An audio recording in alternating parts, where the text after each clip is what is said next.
তো যেমনটা তোমাদেরকে দেখিয়েছিলাম আগের পার্টে দুপুরের অনুষ্ঠানটা, এটা হলো রাতে জন্মদিনের অনুষ্ঠান। ওদের স্টার্টারে অনেক কিছু ছিল, ড্রাই চিলি চিকেন, বেবিকর্ন, দই ফুচকা, কফি এইগুলো। আর ওদের জন্মদিনের জায়গাটা কি সুন্দর করে সাজিয়েছে দেখো, খুব সুন্দর লাগছিল দেখতে। তবে কেক কাটার সময় না ভালো করে কোনো ভিডিও ক্লিপ নিতে পারিনি, এত ভিড় হয়ে গেছিলো ওই জায়গাটাতে তখন। তো খুব ভালো করে আর করা হয়নি। তারপর এখানে আমি একটু ছবি তুলছিলাম সুন্দর করে।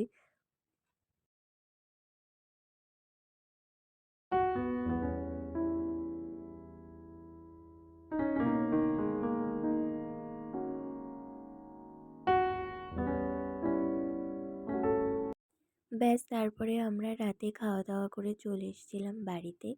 তো তোমাদের যদি ভিডিওটা ভালো লেগে থাকে তাহলে অবশ্যই একটা লাইক করো আর আমার চ্যানেলটাকেও সাবস্ক্রাইব করে দিও।